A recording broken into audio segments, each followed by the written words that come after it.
that this was that. How is it that this society, that this movement is such a hidden secret? I said, how could, we always just dismissed these people. Even when I lived in the village not far away, we'd see them on the street. We'd just think, what are these people doing with their lives? How is it out there panhandling the tambourines? But somehow or other, it was I realized how much time I'd lost by not taking it up initially and having wasted years. I mean, 1972, Prabhupada had already been preaching for 6 years, and I'm thinking, what a loss that I, had. But anyway, better late than never. The devotees in the temple and Henry Street, again, it was just like hidden gems, like we described. We see at Dhruva Maharaj, in his realization of what he was attempting to achieve was insignificant to the boon that he was receiving in the form of darshan of the Supreme Lord. And to get this gift, I thought, now I can't lose it. That's the thing, how to keep it. And so that was the challenge. It's just, I was not sure how to negotiate material life and spiritual life. I didn't know that you couldn't do it at the time. I was trying to somehow or other maintain some independence. And but gradually I realized that you have to be in the fire, as Prabhupada would say. And the more I read Bhagavad Gita, the more I realized the only way to achieve the level of advancement that I saw in these other devotees was that you have to live in the temple. And of course, it wasn't until later, and I was just hearing Prabhupada again say that living in the temple is Vaikuntha. It's transcendental. And of course, it felt completely different. There was no question when I walked into the temple on Henry Street. It was immediately tangible that this was not, almost like not of this planet, like you'd walked through a portal. And just everything was completely unique. And in the atmosphere, from the sounds and the smells and everything just totally out of this world. So association for me was the key. Association for me is still the key. Without, devotee association, I mean, I realized more and more, having gone through the Grahastha ashram, and of course association in many different ways with God brothers and God sisters all over the world, from New York to India to here to there. You've realized that this is the gift that Prabhupada gave us in one sense.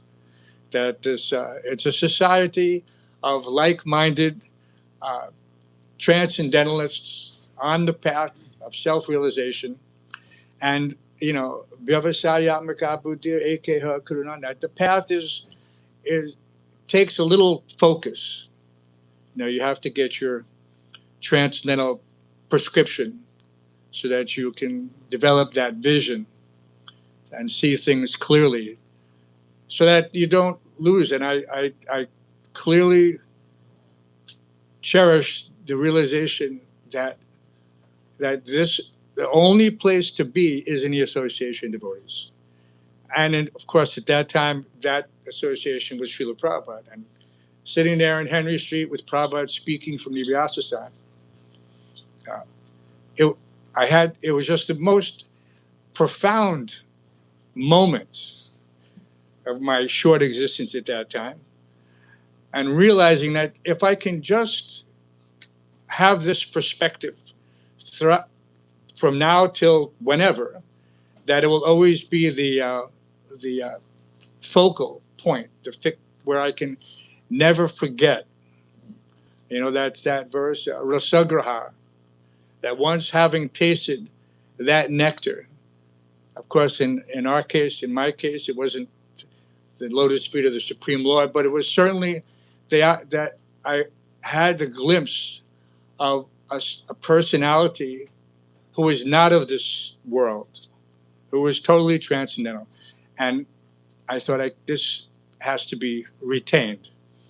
So somehow or other, by Krishna's mercy, by Prabhupada's mercy, we got an opportunity to serve Prabhupada in a way that even endeared us more to him, and is just his humble, unassuming manner. During his translation, we would sit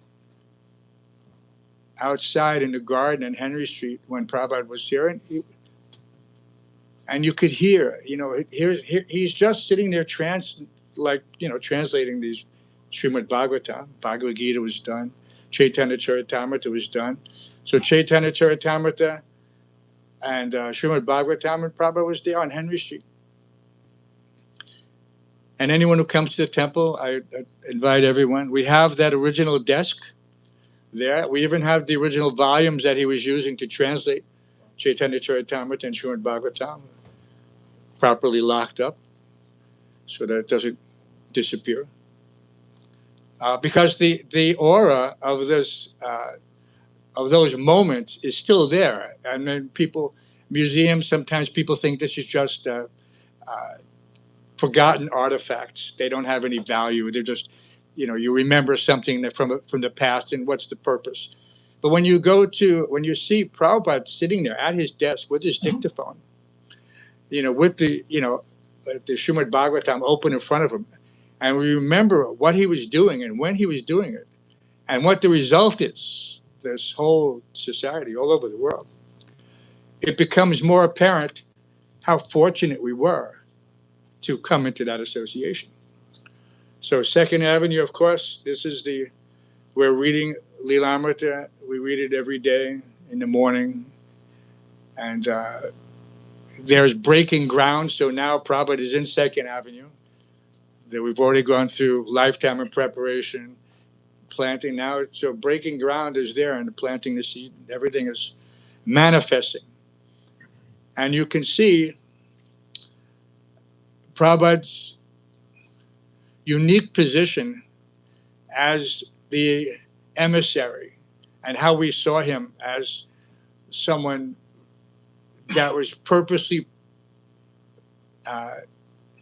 given to Kali Yuga, essentially, the Senapati Bhakt. I mean, some people will see it differently, but from our perspective, he was certainly, Srila Bhaktisiddhanta Saraswati Thakur's chosen disciple.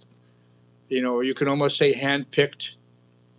The instructions he received from Srila Bhaktisiddhanta were planted, and at the same time given some specific, how can you say, energy that Prabhupada alone was able to access. So how that, and he also said many times, he said, my only success was because I sincerely followed the orders of my spiritual master. Such a simple but profound thing, which carries to us that whatever success we have is also simply based on whatever Srila Prabhupada has inspired us to do, and that we can try sincerely to continue. So there's not much.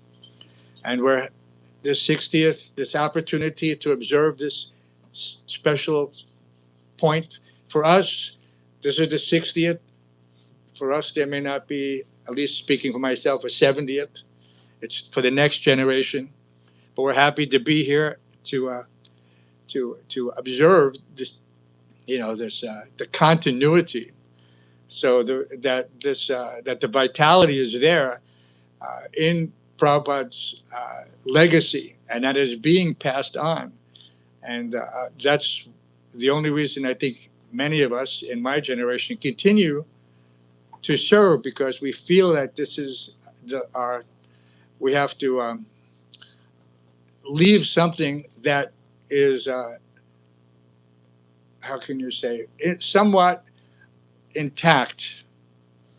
Not that we hand over something that requires more, how can you say, maintenance or repair or renovation, the society has everything it needs right now, and we want to just give it to the next generation and let them do it. We literally, just to give an example how Prabhupada arranges these things, because the biggest mistake in my experience was we lost a building that, that's on 55th Street, 11 stories. Prabhupada called it a skyscraper. It was a huge blunder. But we bought that building for $930,000. Sold it for $3.6 million. What a loss.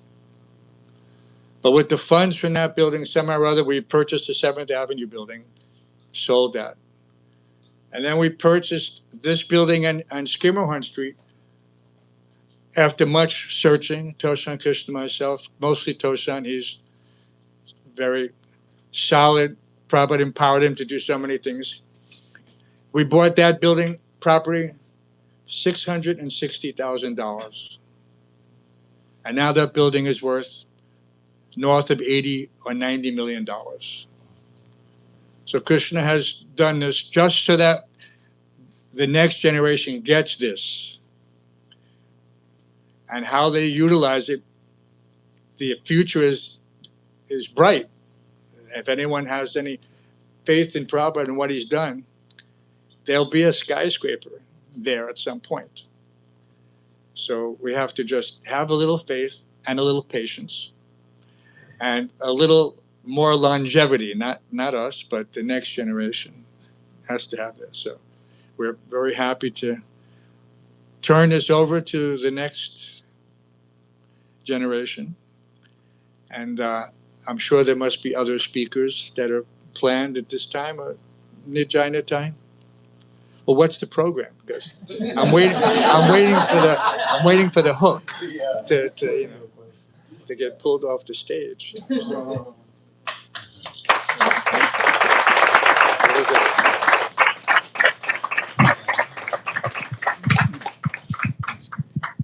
you still had about 3 minutes before you got pulled off.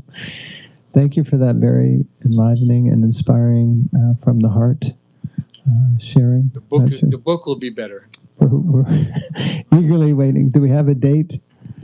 Unfortunately, not yet.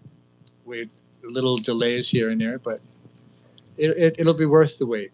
Okay. Satyaraj has done most of the work, and the editor is now consolidating it. There's a lot. New York has a lot of history, so it's talking all of the history of New York Temple from the very beginning up till now. And of course, there's other chapters that have yet to be written, but it has to stop someplace, and it happens to stop right now at Skimmerhorn Street, where Radha Govinda presently are, and where we see that the seeds for this renaissance are taking place. I remember when Mother Aditya in 2019, when we were just putting things together, she made a nice little, with help of others, called the Renaissance, and it's on our website, and it gives that, it shows you some of that initial enthusiasm and hope for the future. So this is we're in this Renaissance. It's obvious to those who are taking part in it that this is the next phase, at least for us in New York. I mean, Second Avenue coming up is another enhancement. We see that these things they're dynamic, they're developing simultaneously. I was when we first came back in 2017, there wasn't anything really happening here at 26 Second Avenue. It was being maintained. Atman Nivedana was doing the Saturday night program, and that was going on, and that was the only thing I heard that was really solidly locking it. But I'm sure there were other things, but under the guidance of Jadu and all the other devotees, now it's back. Just like Brooklyn's ready, it's back. 26th Avenue is back. And we're so grateful. So who's next? We're going to have a little kirtan now. I think we were going to have a quick video but that will take a little time to set up. So I think it'd be good to just go straight to the kirtan. We're very grateful to have these wonderful, wonderful devotees here, and thank you all for taking time out to come.